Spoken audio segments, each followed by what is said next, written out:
The South Carolina Hall of Fame was founded in Myrtle Beach in 1973 to recognize and honor contemporary and past citizens who have made outstanding contributions to South Carolina's heritage, history, and progress. She was known as the Charleston Bird Lady. And Worsham Richardson, wildlife artist and naturalist, was also called the Audubon of her time. Born in 1919, growing up on a farm in Turbeville, South Carolina, Richardson was an artist from the time she could hold a pencil or brush. What were the subjects of your early sketches and paintings?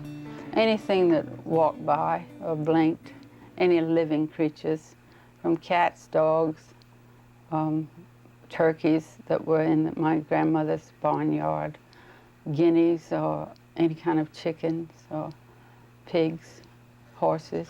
Domestic animals, what about well, the and wildlife? then I started doing an occasional bird. I remember even in the 5th grade that I did a cardinal.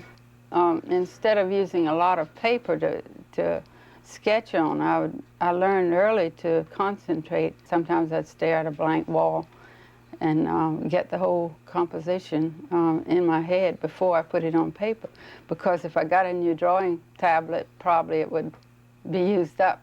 Like I was hungry to put something down, so I would use up the whole tablet. When I moved to Charleston, when I was 16, I had about a 6 weeks course in oil painting.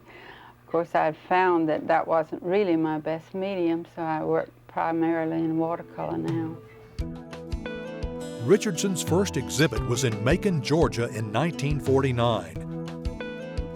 Because of her love for animals, her natural talent, and eagerness to learn, she soon became one of the most popular and respected portrayers of North American avian wildlife. She didn't just paint birds, she got to know birds up close and personal.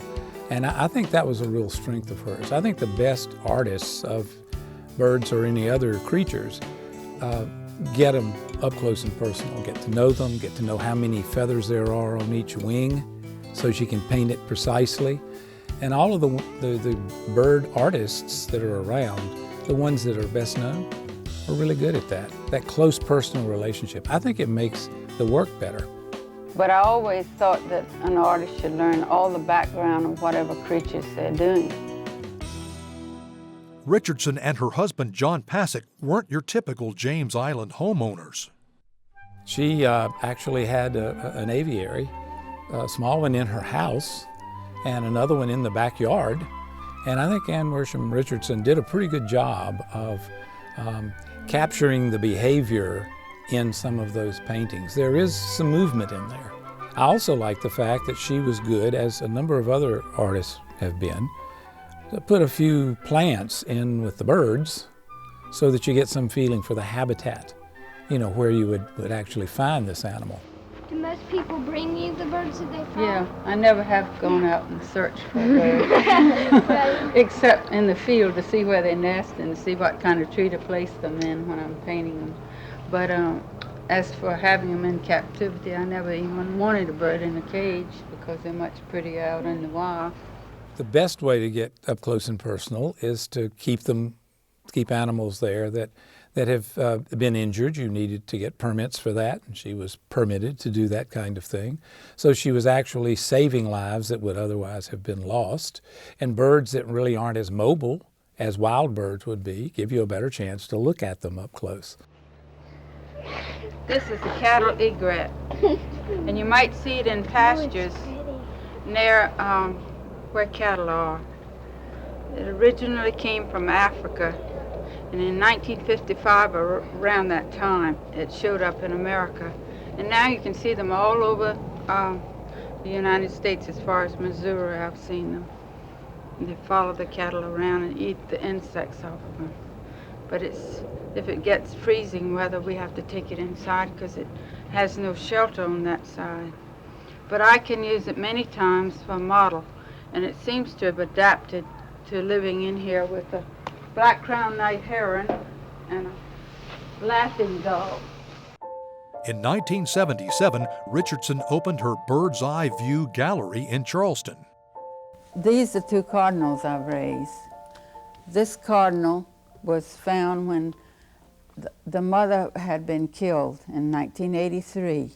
It was brought to the sanctuary, and I just knew it wouldn't live. It was the size of a bumblebee, no feathers, eyes still closed.